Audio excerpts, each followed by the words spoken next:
right, this is the condition. You can cut cruise on, you can hit set, it doesn't set, speed keeps falling. You can hit any button you want. You can hit reset, acceleration, cancel, coast, excel, set, whatever you want. Speed keeps falling, right? With the lights on. With these Jeeps, there's about 3 issues I've seen that can cause your cruise control not to work. Now, the first one I ran to in the past was a little bit easier to figure out because I was also having another issue with it at the same time. My throttle position sensor was what the issue was, and the way I knew that is because the overdrive wasn't working as well as the cruise control wasn't working. So when I did some reading on that, I found where the throttle position sensor was causing that issue. Now, I don't think that's what my issue is right now because it goes into overdrive perfectly fine. So I'm ruling out the throttle position sensor. For me, that's one thing that you could look at, especially if you're having weird issues with your overdrive. Now, the next thing, which is what I think is the most popular issue, is a vacuum leak, especially when the cruise control will cut on like the issue that I'm having. Now, you want to check these vacuum lines down here. You got a vacuum line there. You got another vacuum line back here, one here, and then one behind it right there. So check those, follow those. Really, you should check all your vacuum lines. Like I see, I've got some splits here, but this is just a crankcase breather. This is actually air coming out of here and going back into the intake, so I definitely don't think that's causing my cruise control not to work. But the cruise control servo motor is underneath the battery. And so you pull this headlight out and you can get to that. I'm leaning towards that's what my issue is, and that is definitely something to check. The third thing that I've found is this, which is your brake light switch. Part number for that, this is a Mopar switch. That's that. So hold it there for a second so you can write that down. I wouldn't get any Chinese Amazon piece of junk switch if you're gonna switch it. But that's the third option. But like I said, it's not my throttle position sensor because my overdrive's still working fine. I'm leaning towards under here. So we're gonna take a look at that. So like I said, check all your vacuum lines. These are heater hoses. But check your vacuum lines. Just run those down, see if you see anything. You should have a vacuum line diagram here that'll kind of show you. You can follow that, but really just get your head in here and start looking, see if you see any lines with splits in them. If you see a line that's got a split like this, then I would consider that could be an issue and you could be sucking air there. So we're gonna take this headlight out and see if we see anything down there. All right, Jeep made this real easy for us. Just hit this one bolt, 7mm. To the long one. All right, once it stops coming out, I'm just going to pull that out. Set that there. Now we should just be able to just pull it out. It's going to kind of pop from this area here, like that. Just work it out, make a bad noise, but it'll be all right. You can either disconnect or pop out your headlight bulb. I'm just gonna pop mine out. Try to let it hang and not touch anything, if possible. All right, and then just take these out and do the same thing. So this one, just turn it out like that. Don't touch it if it's halogen, because you're gonna end up getting fingerprints on it. That's just gonna screw it up. All right, do the same with these down here. Just turn it to the left, slide it out. Turn it to the left, slide it out. And then lastly, this one right here, turn it to the left, and it'll come on out. Now you're disconnected. I'm gonna disconnect this bulb because I don't want it just sitting there. Remove all waspness.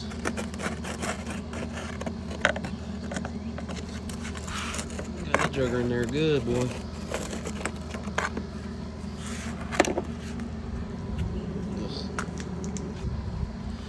This is the way this goes sometimes when you get into this.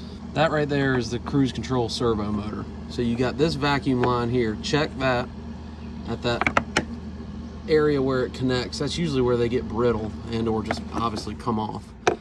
This one looks pretty good there. I mean, I don't see any issue with that. Now that comes over here, runs under, comes out right. So it runs under the battery from that servo motor right there. It's got a connection. Check that real good. Make sure that's good. Check that area there. and then it runs on back. Now that spot right there is right here. That's this line right here. And that runs up, goes to a plastic pipe there, runs up behind here like this, comes up to this. All my line looks good. Runs underneath, snakes under there, comes on over, comes out right here. Check that vacuum line all the way down. It runs down, and you can see that it connects, follows that, and then comes to this line right here. Mine, once again, it looks fine. I don't see any issues there. There's a little, I'm guessing that's like a little check valve. I mean, I don't see any issues with that. I don't think that's a problem. You got other vacuum lines here. Check all those real good. I see some lines on this, but I don't think that that's leaking. Seems to be fine. So maybe a vacuum line is not my problem. So let's go to looking at that brake switch. Go ahead and put this headlight back in. It's the reverse of the disassembly. All right, so I'm gonna go ahead and hook these lines up first. Green and black goes into the far outside. Push it in until it fits. Give her a little twist. Next is going to be black, and then black with a red stripe. That goes in the middle here. That's good. Mine on this is seems to be loose and broken, but hey, it still works. So you'll have one bigger one. That one's going to be facing down. Just turn it till it goes. There she goes. All right. Sits there like that. Turn her on in. I already put my high beam back in. I disconnected that from this plug. You can leave it if you want, or disconnect it like I did. Either way, plug that in. And now for the low beam, don't touch it. It'll blow off. Find the way it fits. It's only going to go one way. You got three options. I found mine. Turn it, snap it in. I can't have all that crap.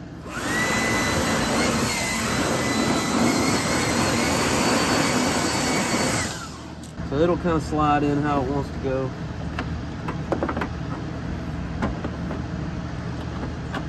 Work the cables in there.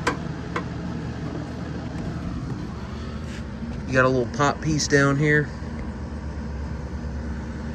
See that right there?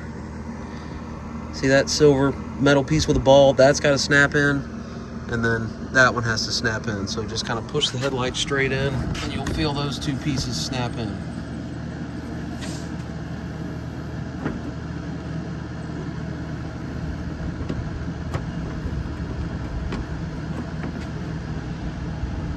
Not going, don't force it. Just take it back out, figure out what way it works, because it'll slide right in. All right, I got both lined up. Call that good. Take a long screw. This thing's going in plastic, so it does not need to be crazy tight. So it stops, and then I'm just going to give it a little snug. That's all it needs, not much. All right, let's check to see if it works.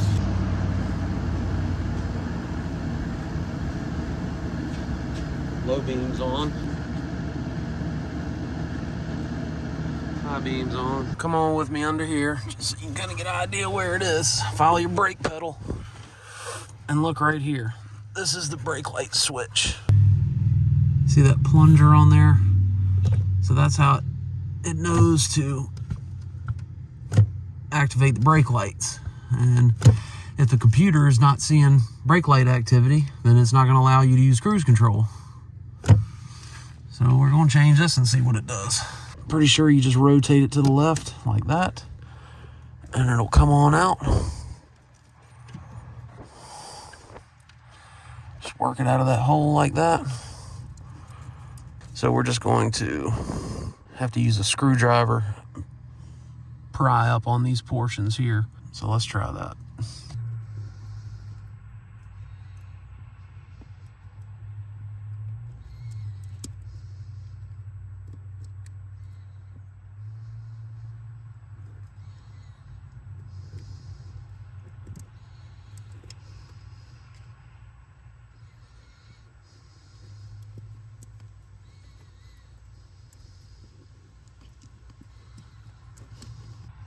She's a stiff bastard, I'll tell you that.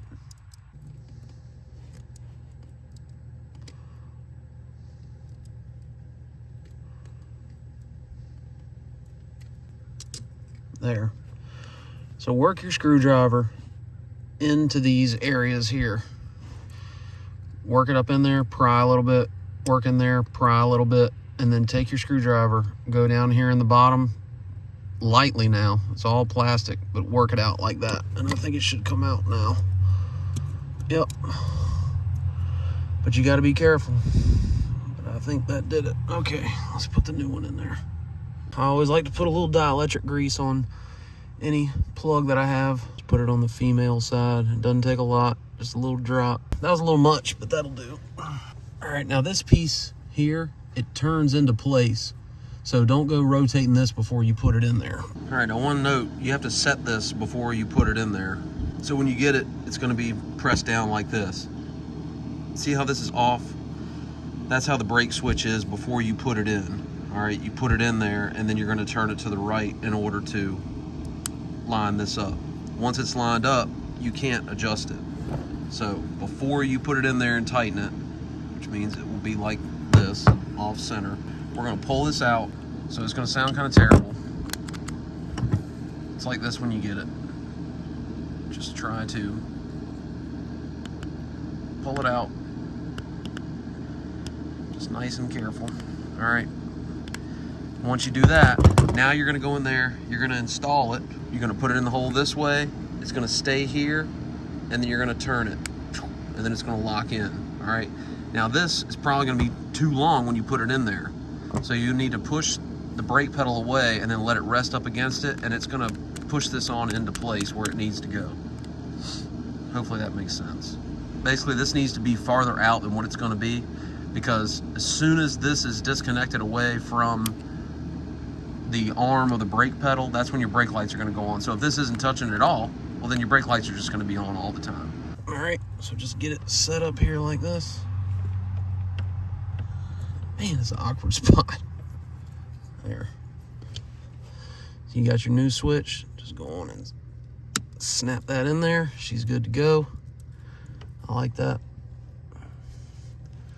All right, now let's see if I can get it back up underneath there and show you how we connect it. If you see this hole right here, that's where it's gonna go. So that thing's got a little tab on the bottom of it. It's got a little tab down here. That little tab is gonna go in this hole here. All right. There we go. So you can do it with your fingers. So I'd start with it somewhere around that length, like that. Now you're probably gonna have to push the brake pedal out of the way when you go to put it in, now that you're doing that. So push it out of the way. Tab down.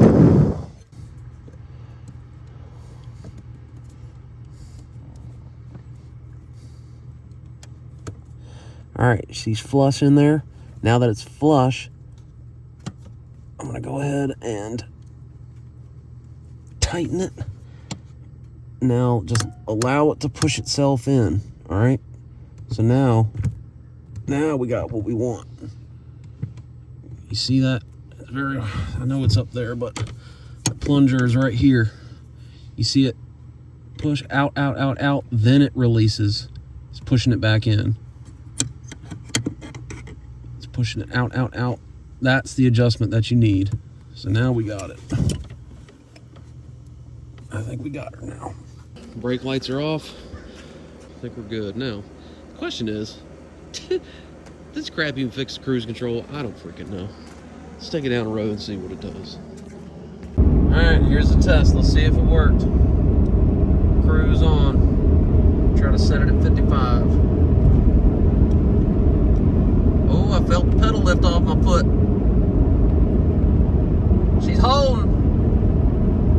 I'm talking about. So it was the daggone brake switch down there. That was it. My foot is off the pedal. Don't joke on my shoes. I like them. We're good, baby. We got cruise back. That's what I'm talking about. So check those vacuum lines. I really still think that that's most people's problem. I think that's the vacuum lines for sure. Foot's still off now. We're good. But could be that brake switch, and I don't have any indications to tell you that that's what it is, because my brake lights were working just fine. But like I said, we knew it wasn't the throttle position sensor, knew it wasn't the vacuum lines after we checked those. Had to be that brake switch. So it's kind of a pain. It's easy, but it's kind of a pain just because it's hard to get to. So give that a try. It won't expensive. It was like 30 bucks. I'll put the link to it. Make sure you get the Mopar one. All right, y'all take care.